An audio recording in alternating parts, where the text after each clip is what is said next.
Et place à présent au grand débat d'actualité des Voix de l'info. Au programme ce soir, c'est un sujet toujours sensible car il en va aussi de notre sécurité. Nous allons parler des peines de prison, de l'alternative à la prison. Alors souvent, ce débat suscite des réactions très contrastées car l'accusation de laxisme n'est jamais loin.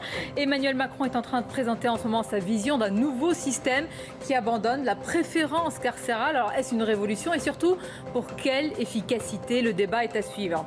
Et puis à partir de 18h30, nous parlons d'une lame de fond qui traverse et qui secoue l'Europe.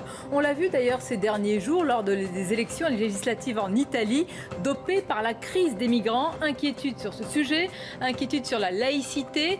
Nous en parlerons avec le président de l'Observatoire de la laïcité, Jean-Louis Bianco. Il sera mon invité pour le grand entretien. Mais d'abord, le débat, vos réactions avec le hashtag Les Voix de l'Info. Je vous présente justement les Voix de l'Info du jour, celles qui m'accompagnent le mardi. François Dorcival, bonsoir. Bonsoir Sonia. Éditorialiste à Valeurs Actuelles. À vos côtés, Anne-Claire Ruel, bonsoir. Bonsoir. Spécialiste de communication, fondatrice de l'agence Le Board. Avec nous également Frédéric Dabi, bonsoir. Bonsoir. Directeur général adjoint de l'IFOP. Et pour ce débat consacré à la justice, aux prisons, aux peines, on accueille Joachim Pueyo, bonsoir. Bonsoir. Vous êtes député Nouvelle Gauche de l'Orne, coprésident du groupe d'études sur les prisons et les conditions carcérales et ancien directeur de la prison de Fresnes. Merci de nous accompagner. Béatrice Brugère, bonsoir. Bonsoir. Vous avez été juge antiterroriste, vous êtes secrétaire général du syndicat Unité Magistrat et notre consultant Justice est là, Georges Fenech, bonsoir à vous. Alors, passer d'un système, on n'est pas encore là, c'est une révolution annoncée, passer d'un système prison centré à une justice qui privilégie d'autres sanctions, faire aussi, c'est important que les peines soient réellement et immédiatement appliquées. On va en parler, on va tout d'abord écouter Emmanuel Macron qui, en débutant son discours, tacle droite et gauche sur tout ce qui a été fait pendant des années. Il y aurait d'un côté, en quelque sorte, comme souvent d'ailleurs, notre vie politique nous invite à raccourcir les choses. Les laxistes qui voudraient que personne ne soit puni ou que on écarte le plus rapidement possible les gens de la peine. Et de l'autre, les vrais durs qui seraient pour emprisonner les gens, quelle que soit parfois l'inefficacité de la dite peine, quelles que soient les mauvaises conditions qui ne permettent de toute façon pas de reprendre ensuite une vie normale, d'éviter la récidive. Je ne crois dans aucune de ces options. Alors, quelle sera la troisième voie? On va en parler. Béatrice Brugère, c'est vrai qu'à chaque fois qu'on parle de ce débat-là, et ça fait plusieurs années qu'il y a ce débat, il y a toujours une idée qui est profondément ancrée dans notre pays, dans notre société.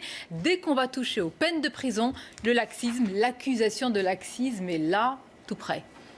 Oui, enfin, la façon dont les choses viennent d'être à nouveau posées par le président de la République me laisse penser qu'on ne sort pas de la caricature, malheureusement. Et je crois que ce n'est pas en effet de cette manière-là qu'il faut poser le débat. Il n'y a pas d'un côté les laxistes ou d'un autre côté les répressifs. Il y a simplement une réflexion, à mon avis, qu'il faut avoir sur le contenu des peines qui correspondent à ce que les personnes ont commis, point final. Et il faut aussi se demander si ces peines, la justice a les moyens de les mettre en œuvre et si elles servent à quelque chose. Voilà. Après, il n'y a pas une peine supérieure à une autre peine, il y a juste une peine qui marche, une peine qui est adaptée, une peine qui n'est pas simplement symbolique, et le reste, c'est-à-dire un système qui est à bout de souffle et qui est le système de la justice. On va en parler en détail, mais vous parlez de ce système à bout de souffle et de ce contexte, on ne peut pas ne pas en parler. Joachim Pueyo, c'est vrai que cette réforme, en tout cas ce qui était annoncé, intervient alors que nous avons connu la grogne des gardiens de prison, qu'il y a quand même une crise latente, qu'il y a un défi majeur en ce moment et qui nous attend. C'est le retour des revenants de Syrie, avec la question des djihadistes en prison. Tout cela, quand même, pèse lourd aujourd'hui dans la balance quand on annonce une réforme de la justice et des prisons. Alors moi j'attends avec intérêt cette réforme. Vous connaissez un petit peu quand même les grandes lignes. Je ne sais pas s'il y aura une rupture. Vous savez, il y a eu plusieurs ruptures dans l'histoire pénale en France. 1792 avec le code pénal où on avait supprimé les peines corporelles et les peines infamantes pour mettre les peines d'emprisonnement au centre du système pénal. Et puis il y a eu effectivement la transportation en 1852. Et puis maintenant, il y a eu une réforme en 1945 sur le régime progressif. Moi je pense que le fait de mettre sur la table le sens de la peine, qu'est-ce qu'on veut que la peine devienne? Faut-il sanctionner? Oui. Comment on peut sanctionner? On a plusieurs possibilités. D'ailleurs, je pense que si vous voulez, lorsqu'on dit que la peine d'emprisonnement est la principale peine, c'est vrai et c'est faux. Parce que sur 450 000 sanctions pénales, vous avez simplement que 52 de prononcer sous la forme d'une peine d'emprisonnement, mais pas de la prison ferme. C'est le sursis si la mise à l'épreuve, et 19% ont une peine d'emprisonnement ferme. 19%. Même pas. Donc même pas. Enfin, c'est le dernier chiffre. Ouais. Donc moi je pense qu'il faut effectivement réfléchir, voir quelle est la peine la plus efficace en fonction des faits commis par le délinquant, en fonction de sa personnalité. Et c'est pour ça que d'ailleurs qu'il y a plein de possibilités actuellement dans le code pénal. Vous avez le travail d'intérêt général, vous avez la semi-liberté, vous avez la contrainte pénale, une nouvelle loi qui est quand même très intéressante pour éviter effectivement de mettre en prison des délinquants qui peuvent être contrôlés et suivis et rentrer dans un cursus d'insertion professionnelle. Puis vous avez la peine d'emprisonnement. Par contre, je crois que si on veut que la peine ait un sens, il faut que la justice ait les moyens de faire exécuter les peines. Les moyens, et pour l'instant, il n'y a pas les moyens. Quand vous mettez 3 détenus dans une cellule, quel est le sens de la peine? On va détruire plus qu'on va construire. Vous avez dit un mot important, le sens de la peine. Il faut qu'on comprenne aussi de quoi on parle, parce que pour les téléspectateurs, pour nous tous, pour les citoyens, c'est toujours un sujet sensible. L'enfermement, c'est quand même la mise à l'écart d'un individu qui est considéré comme dangereux. Donc, qu'est-ce que c'est que le sens de la peine? On va y revenir avec vous tous. On va écouter sur ce sujet le président qui vient d'en parler. Une peine, lorsqu'elle est prononcée, elle doit punir. Mais on le voit bien, les difficultés d'exécution, les mises en application erratiques sont à ce titre une réponse insatisfaisante que nous apportons aux victimes. La peine, elle doit protéger le reste de la société.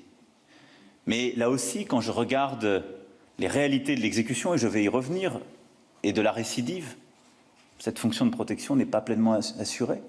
Nous devons donc absolument rompre avec la vision utilitariste de la peine, ou je dirais symptomatique, politico-médiatique, et revenir à ses fondamentaux.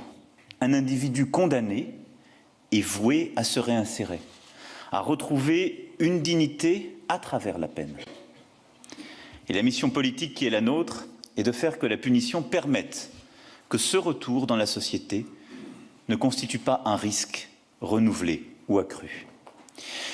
C'est sur cela que nous devons bâtir notre conception de la peine, et nous devons nous redonner à nous-mêmes une éthique qui redonne force à 2 principes aujourd'hui brouillés. D'une part, celui de l'effectivité, qui garantit que la peine a du sens pour les victimes, pour la société et même pour les coupables eux-mêmes, dans un processus de rédemption dont ils saisissent la portée symbolique et physique. Le deuxième principe, c'est celui de dignité, qui ne se confond pas avec la simple reconnaissance de quelques droits, mais bien à chaque instant de se rappeler que le détenu est un individu simplement privé de liberté. Alors, il y a beaucoup de choses dans cet extrait, on va y revenir. L'individu condamné, dit Emmanuel Macron, est voué à se réinsérer. Donc la punition est vue comme le chemin vers la réinsertion. On va voir comment également ça peut être perçu, cela.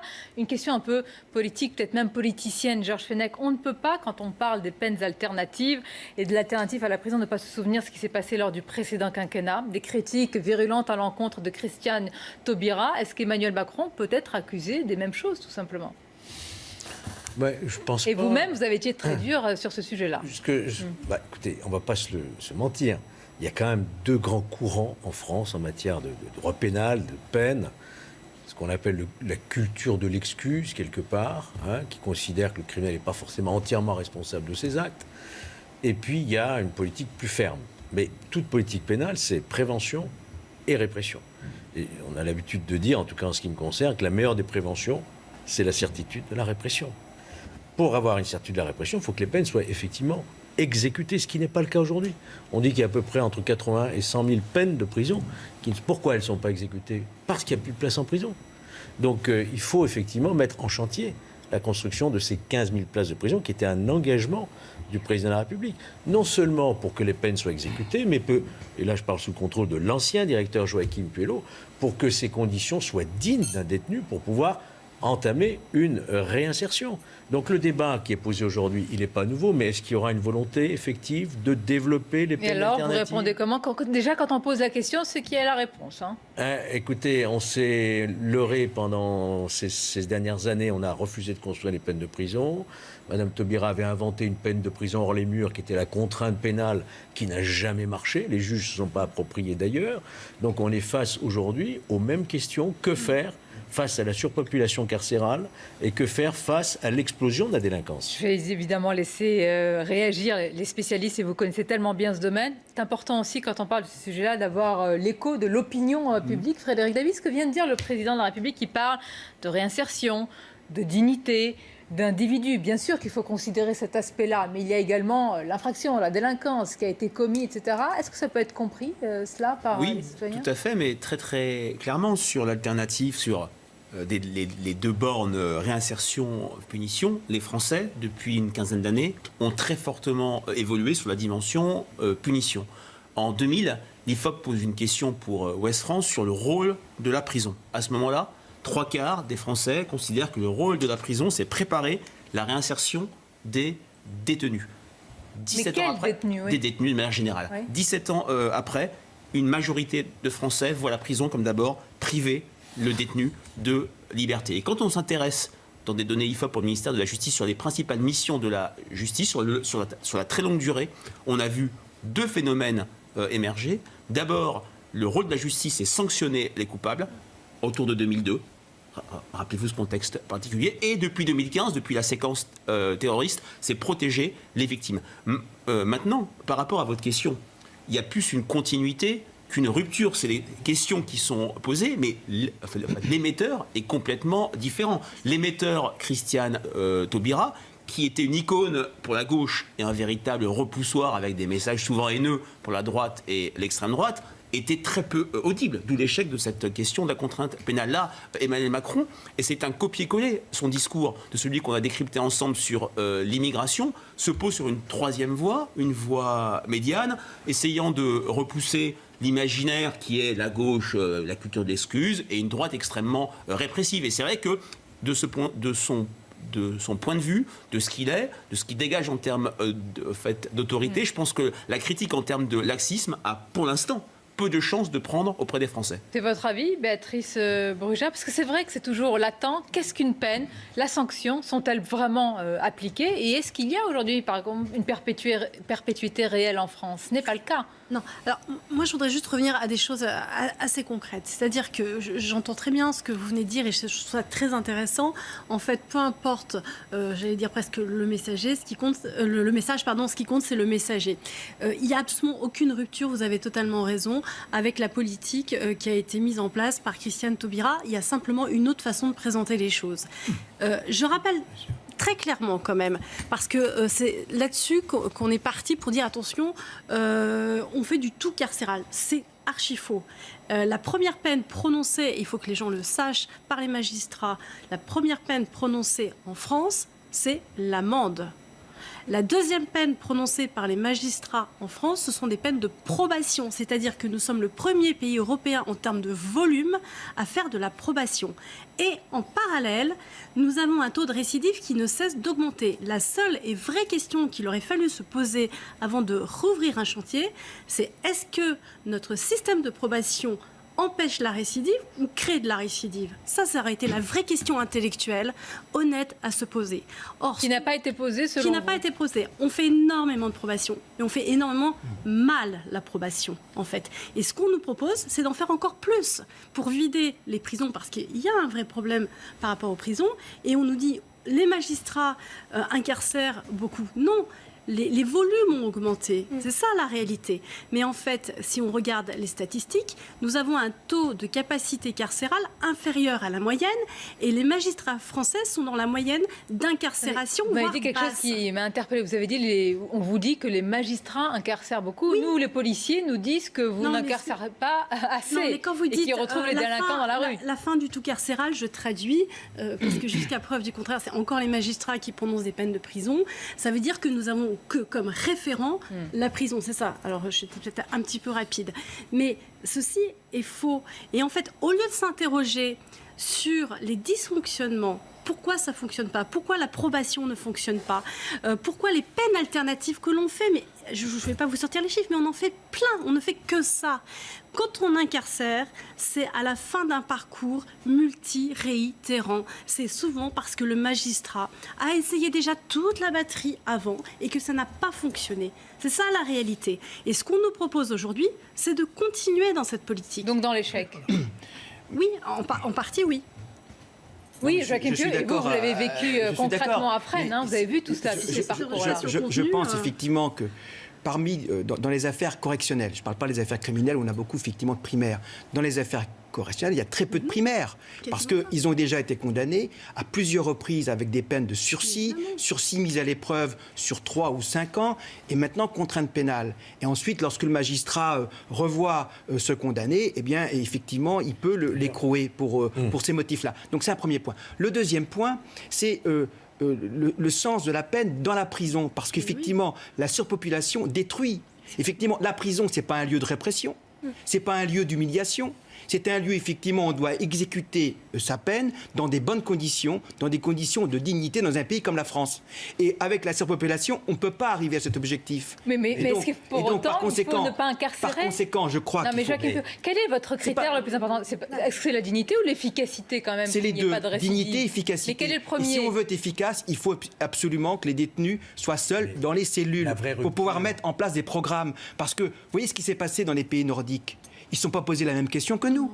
Ils ont autant de places que de prisonniers. Mais par contre, il faut une politique très, très forte. Ils évaluent d'ailleurs les décisions de justice. Ils donnent les moyens aux tribunaux parce que les magistrats, ce qu'ils souhaitent, c'est que leurs décisions soient exécutées dans de bonnes conditions. Et les citoyens aussi. On n'est pas capable. On n'est pas capable actuellement d'exécuter des peines dans des bonnes conditions. Béatrice Brugère a parlé tout à l'heure d'une sorte de continuité. La vraie rupture aurait été que Emmanuel Macron revienne sur la suppression des peines planchées. On parle beaucoup des récidivistes et des réitérants contre lesquels on prononce des peines.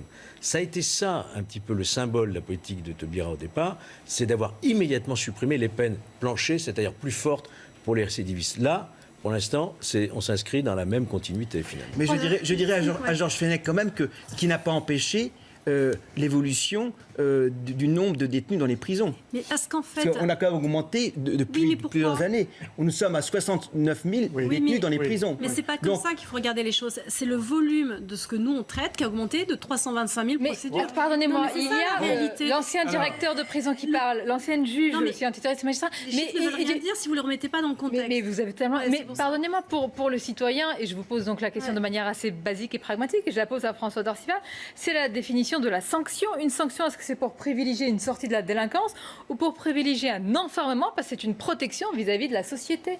Mais les deux, bon. Et donc tout ce débat, pourquoi a-t-il lieu? Ah oui, quand même, il faut se poser cette question-là. Aujourd'hui, le président de la République est à Agen, à l'école supérieure de l'administration pénitentiaire. Il parle en public. Il y a quelques jours, où était-il? Au lendemain de sa visite aux forces armées de terre, il était à Fresnes. Et là, aucune caméra. Pourquoi? Parce qu'il y a eu un mouvement très puissant des gardiens et de l'administration pénitentiaire qui se rebellaient des conditions qui étaient les leurs. Et le gouvernement a fini par comprendre qu'en effet, il fallait peut-être s'occuper de ce sujet. Ce sujet, c'était quoi? C'était deux choses. D'une part, qui répond à tout ce qui vient d'être dit, mais le débat, en effet, n'est pas nouveau, qui répondait à deux impératifs. Le premier, investir dans le pénitentiaire. Investir dans le pénitentiaire pour les motifs que vous avez parfaitement dit depuis des années, et en particulier depuis le quinquennat de François Hollande, on n'a pas construit une cellule de prison sous prétexte que pour faire diminuer... Non, vous n'êtes pas d'accord? Non, enfin, c'est il y a 6 000 places. Oui, 6 000 places, il faut dire les choses. À la marge. 6 000 places. Et la grande doctrine, c'était pour faire baisser la pression pénitentiaire, il suffit de mettre les gens dehors. Bien. La deuxième chose dont on ne parle pas encore, c'est évidemment le radicalisme islamiste dans les cellules, dans les établissements pénitentiaires. Or, les gamins en question, comment deviennent-ils radicalisés et islamistes? À la suite de je ne sais combien d'interpellations qui ont été prononcées par les policiers transmis devant les magistrats, retourné à la rue, et on recommence. Et quand vous avez un gamin qui a 22 ans, qui a 12, 15, 18 condamnations à son casier judiciaire, vous vous dites, mais enfin, à quoi ça sert? Et nous recommençons à avoir le même débat. Mais Béatrice Brugère, en tant que juge antiterroriste, ça c'est un problème des prochains mois et des prochaines années. Ce retour, il est vrai, on ne peut pas ne pas en parler quand on parle de la prison, quand on a vu ce qui s'est passé il y a quelques semaines et l'inquiétude, l'angoisse même des gardiens de prison. On avait un gardien de prison il y a quelques semaines qui nous disait mais moi j'ai peur de revenir le lendemain dans cette prison avec aujourd'hui des possibilités d'attentats au sein de la prison. Alors, moi je suis un peu en colère, je vais vous le dire franchement, parce que ce débat, et Georges Fenech le sait, on l'a eu il y a déjà pratiquement 5 ans. On a tiré toutes les sonnettes d'alarme. La radicalisation en prison, le premier rapport, il date d'il y a 20 ans. Mais bien sûr. Donc, en fait, on a perdu énormément de temps. On continue à en perdre d'ailleurs parce qu'on ne construit pas, je suis désolée. En fait, ce qu'il faudrait, c'est construire des centres classifiés pour des profils comme les terroristes, qui soient sous haute sécurité, il faut dire les choses comme elles sont, qui protègent donc autant les personnels que les co-détenus, et ne pas mélanger tout le monde. Sauf que comme on est en train de payer l'addition de 10 ans d'inertie, d'idéologie, de posture, de débat stérile, aujourd'hui on est dans une impasse. On est dans une impasse. Et l'impasse, c'est quoi? C'est exactement ce que monsieur vient de dire. On prend les volumes et on les vide. Après, on habille ça comme on veut. On peut dire que c'est la révolution, le grand soir, ou tout ce que vous voulez, mais on a perdu du temps. Donc, pour rattraper le temps, on nous dit on va faire un grand plan pénitentiaire de prison étanche. Mais mon voisin le sait très bien, et j'en ai encore parlé hier avec un directeur de prison, ça n'existe pas. Non, moi, je veux bien les annoncer, ça n'existe pas. Combien de temps il faut pour construire ces prisons? Alors, peut-être que si vraiment il y a une volonté politique, on peut aller très vite, mais il faut quand même du temps.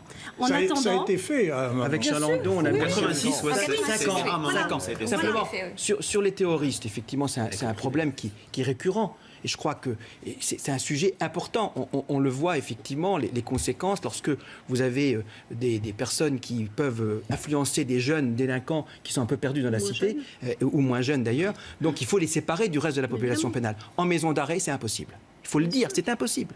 Par conséquent, l'ancien garde des Sceaux, Jacques Urvoas, avait proposé de créer des unités étanches dans les maisons centrales. Oui, ça n'a pas marché. Et là, on étudie ça n'a pas marché, mais on les a pas mis en place. Dites pas que ça n'a pas marché. Ah bon? Bien sûr que non. Les unités dédiées. Ça n'a pas été. Les unités dans les maisons centrales, on ne les a pas mis en place.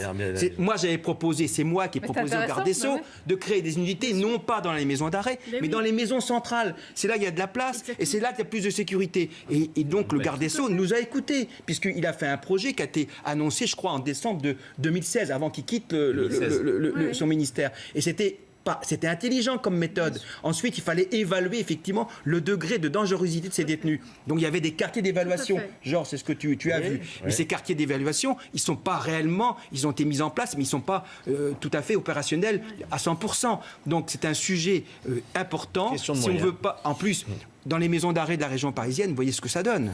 J'ai l'impression qu'il y a une distorsion énorme entre ce qui est annoncé en ce moment, on va écouter d'autres parties de ce discours sur les peines alternatives, on va y revenir, et les défis énormes auxquels nous faisons face dès aujourd'hui, Georges Fenech. On a l'impression qu'il y a deux réalités aujourd'hui, avec des anciens directeurs de prison, des magistrats dont vous faites partie qui nous en parlent, et puis la réalité du politique. D'ailleurs, vous avez la double casquette, c'est pratique. Ou la communication aussi, on va voir ça ensemble. Doublement accusé. Alors. Pas du tout, doublement questionné. C'est-à-dire que vous nous dites, et Emmanuel Macron qui tacle droite et gauche, est-ce qu'il y a une continuité de la politique finalement? Peut-être une fermeté dans le discours, mais les mêmes actes au fond.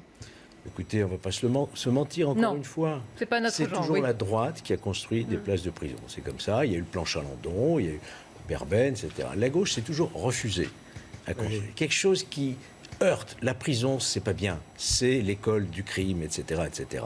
En réalité, la société, on le sait, elle est criminogène. Si vous n'enfermez pas un individu dangereux, si vous ne traitez pas la radicalisation de manière rationnelle dans des conditions étanches, effectivement, vous aboutissez finalement à produire effectivement de la délinquance. Donc toute une question idéologique et une question de moyens. C'est pas un débat nouveau, c'est un vrai défi de société. Je ne suis pas certain que les mesures qui ont été annoncées aujourd'hui... Vous les voyez, elles sont affichées à la droite de votre écran. Par contre, ce qu'il faut, c'est de mettre... Ça, on ne l'a pas encore assez dit. faut mettre un gros paquet sur les peines alternatives. Alors, pour les attendez, courtes peines. on va s'arrêter sur Les ça. C'est courtes très peines. important. Parce Je qu'il pense faut... que les services Attendez. de probation, par courtes exemple, peines. Alors, il faut jouent qu'on un sache, rôle très Joachim Pueyo, important. attendez, on va rentrer dans les détails crois parce que vous nous parlez des peines alternatives, mais moi j'aimerais bien savoir quelles sont leur efficacité, ces peines. Et est-ce que vous les avez testées, ces peines-là? On va voir un reportage concret sur ces peines d'intérêt général, présenté par Marie Aubazac, puis nous reviendrons tous ensemble sur l'efficacité de ces peines-là. Elle a pas. Frédéric est conseillère pénitentiaire d'insertion et de probation depuis 10 ans. Son rôle, accompagner les personnes condamnées à une peine de travail d'intérêt général, une alternative à la prison qui permet d'éviter la récidive, à condition de donner du sens à la peine. Vaincre les résistances quand elles peuvent apparaître. Faire en sorte aussi qu'ils soient plutôt coopératifs sur les postes de tige sur lesquels ils vont être placés. Ne plus faire de l'emprisonnement la seule peine de référence, faire en sorte que chaque peine soit efficace, c'est l'objectif d'Emmanuel Macron. Pour cela, il souhaite recourir aux peines alternatives. Aujourd'hui, 10 000 personnes sont placées sous surveillance électronique, 30 000 personnes ont été condamnées à des peines de tige. Mais cette procédure est souvent trop longue à mettre en place. Ça peut prendre plusieurs mois, voire plus d'1 an, avant que la personne condamnée à un travail d'intérêt général l'effectue réellement. Donc c'est vrai que c'est très long.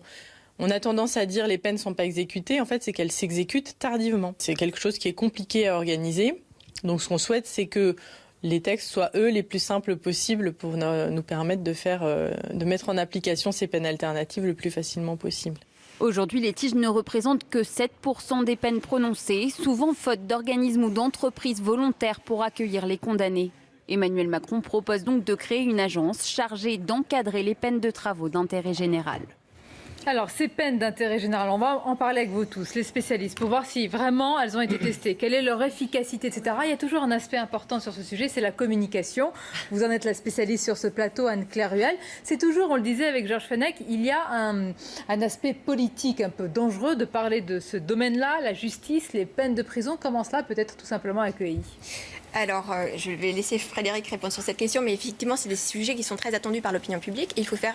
Vous avez tous très bien décrypté sur le sujet, c'est-à-dire qu'il y a le messager, et le messager c'est Emmanuel Macron, et on a l'impression que tout lui est permis, c'est-à-dire qu'on est dans la continuité de Christiane Taubira, et effectivement, à l'époque, elle était complètement décriée.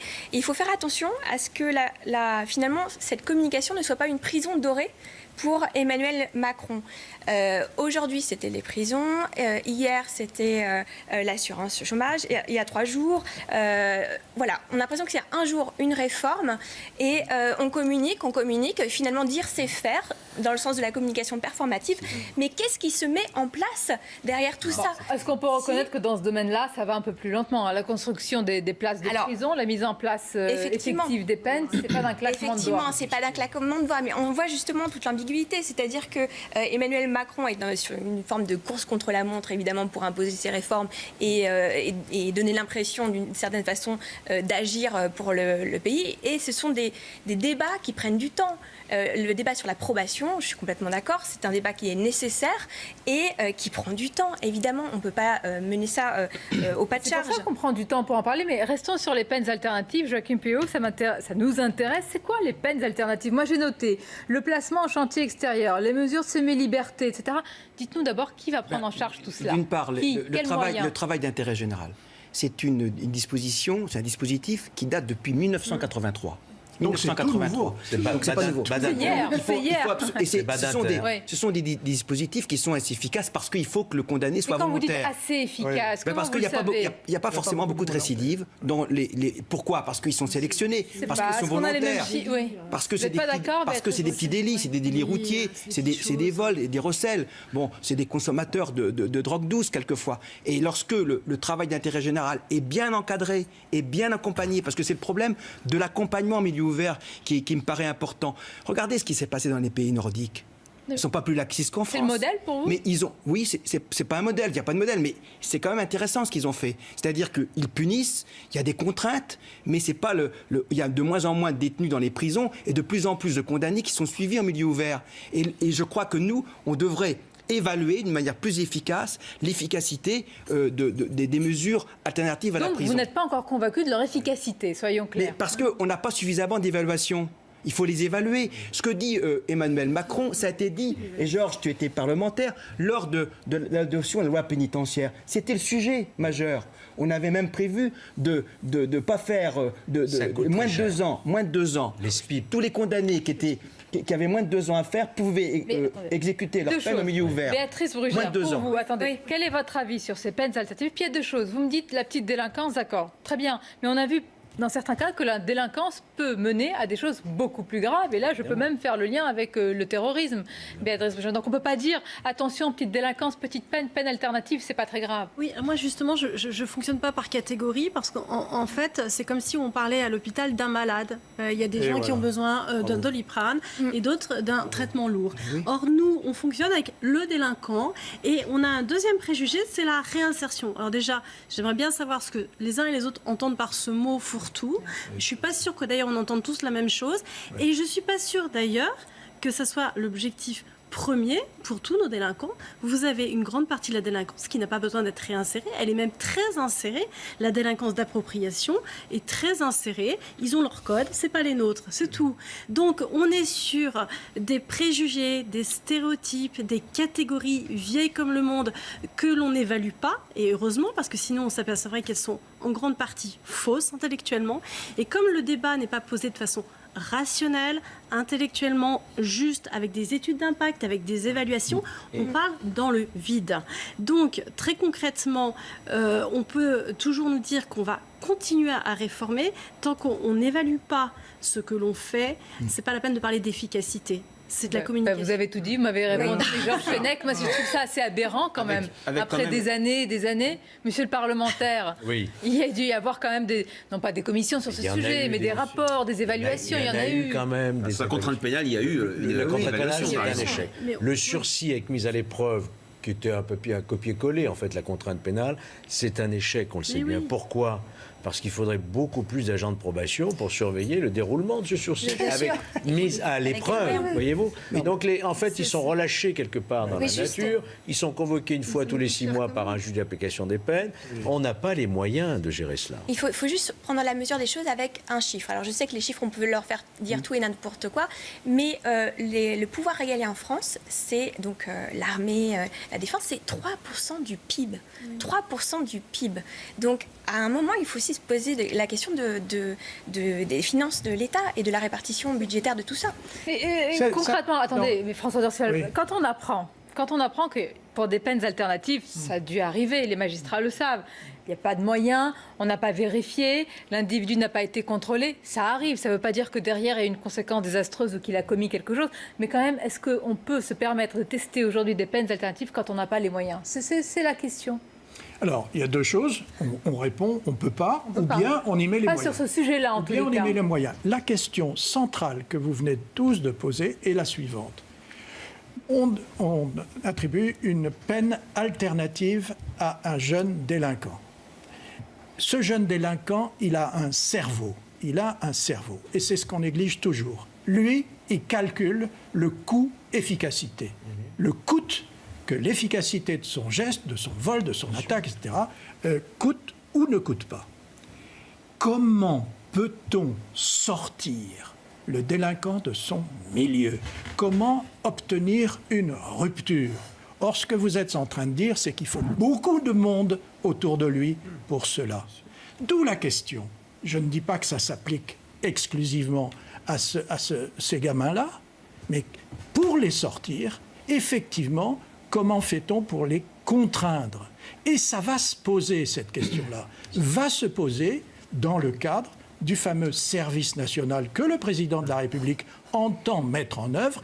Comment va-t-il faire pour qu'un service national obligatoire s'applique bien à tout le monde, y compris à ces candidats à la petite délinquance? Je vais vous laisser réagir juste, et vous liez ça à votre expérience. Vous avez beaucoup de questions là, des téléspectateurs sur les réseaux sociaux qui nous disent, mais vous avez connu Fresnes, c'est pas n'importe c'est pas n'importe quelle prison et pas n'importe quelle expérience. Vous devez avoir un retour sur ce sujet-là, et vous-même, quelle conviction vous avez forgée avec ce que vous avez vu et vécu? Moi, ma conviction, c'est qu'il faut revoir le système pénitentiaire. à l'intérieur des prisons. Par exemple, quand j'ai dirigé la grosse maison d'arrêt de Fleury-Mérogis, j'avais demandé au ministère de faire une expérimentation en mettant en place pour les courtes peines des programmes obligatoires. C'est-à-dire que le détenu, quand il se levait le matin, il devait choisir des activités culturelles, de formation, de travail. Programme obligatoire. Et ça, c'était intéressant. Et d'ailleurs, les détenus ont pas remis en question ce programme obligatoire. On l'a expérimenté. Depuis, je crois qu'on n'a pas prolongé cette expérimentation, ce qui voulait dire beaucoup d'accompagnement, c'est-à-dire renforcer le travail éducatif, renforcer effectivement le travail autour du respect, par exemple, parce que la prison, c'est un lieu où le droit doit s'exercer, droit et devoir. Malheureusement, avec la surpopulation pénale, eh bien, on a beaucoup de difficultés. Et lorsque vous mettez un détenu dans une prison pour 6 mois et que vous le mélangez avec d'autres détenus, il ressort en plus mauvais état que dès qu'il est rentré. Donc je crois que c'est quand même un sujet majeur. Et moi, je pense que si le président de la République, effectivement, reprend les travaux qui ont été faits,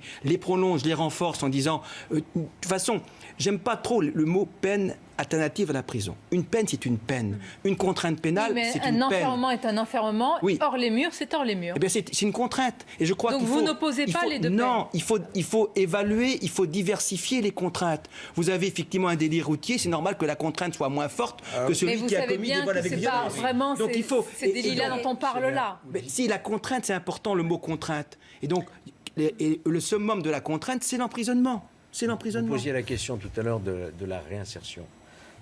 La réinsertion, elle ne commence pas à la libération. Oui. La réinsertion, elle commence au moment de l'exécution de la peine. Sauf que, Joachim ne démentira pas, je pense, un détenu aujourd'hui qui n'a pas de travail en prison, parce qu'il n'y a pas de travail en prison suffisamment, il va passer combien 22 heures sur 24 dans sa cellule. Comment voulez-vous faire de la réinsertion? Si vous n'occupez pas ce temps de la détention pour une prise de conscience, pour l'acquisition de connaissances... Béatrice, moi je me rappelle d'un papier il y a quelques années que vous aviez co-signé avec une autre personnalité dont le nom m'échappe, où vous tiriez la sonnette d'alarme. Vous dites attention, toute cette chaîne pénale, elle est sous tension. Attention, les magistrats sont déjà pris par la lutte antiterroriste. On ne peut pas tout faire aujourd'hui. Et c'est vrai qu'on leur demande l'essentiel. On leur demande de nous protéger sur la lutte antiterroriste. Est-ce qu'on a les moyens de tout cela? Moi, je crois qu'il y a trois points. Si je vais essayer d'être courte. D'abord, sur la réinsertion, et c'est ce qui manque. Le problème, c'est déjà la délinquance des mineurs. C'est complètement absent de la réflexion. On n'est pas délinquant à 18 ans, souvent. On est malheureusement déjà dans un parcours de délinquance qu'on n'a pas évalué. Donc déjà, ça n'existe pas. Même pas dans l'univers intellectuel de cette réforme. Pour moi, c'est déjà le b.a.-ba. On n'a pas réfléchi sur la délinquance des mineurs, qui est le problème majeur. Deuxièmement, sur tout ce qui est réinsertion, qu'on commence, en effet, dès le premier jour, je suis complètement d'accord, mais qu'on commence dès l'école. C'est-à-dire qu'en fait, la justice ne peut plus être la voiture balai de l'État-providence en faillite. C'est-à-dire que... C'est fort ce que vous dites. Mais complètement fort. Ce qui est très intéressant, ce que vous dites, cette notion de mise sous tension, on l'a dit il y a quelques semaines sur les EHPAD, on l'a dit sur les hôpitaux, on l'a dit au moment de la crise du mois de juillet sur la question de la défense et du budget de l'armée. Et pour en fait, l'opinion, il y a ce sentiment de déliquescence des principaux piliers des institutions républicaines, et la prison en est une. Dans un contexte où, sur les questions économiques, on entend une petite musique sur la croissance repart, ça va mieux, et c'est cette tension qui crée une vraie frustration chez les Français. Juste, je termine. Ce qui veut dire que vous fassiez, et je suis vraiment, excusez-moi de le dire, un TIG, un SME, une contrainte pénale, 20 mois en détention, c'est pas là que vous allez remettre, il faut arrêter de nous raconter n'importe quoi, quelqu'un sur le droit chemin.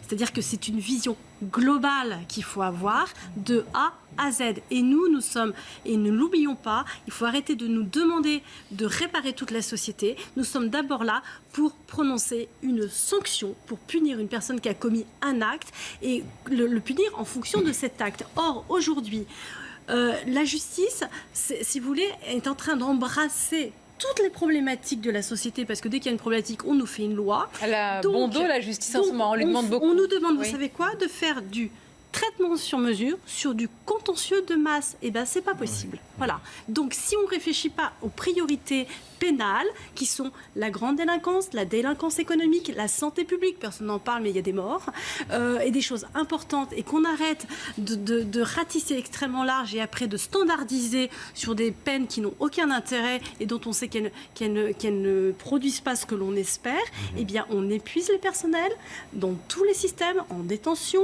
les magistrats sont épuisés, les greffiers sont épuisés, et vous savez ce que c'est le paradoxe? C'est que la justice française est hyper productive et extrêmement peu efficace. C'est ça la vraie question. Mais elle est peu efficace parce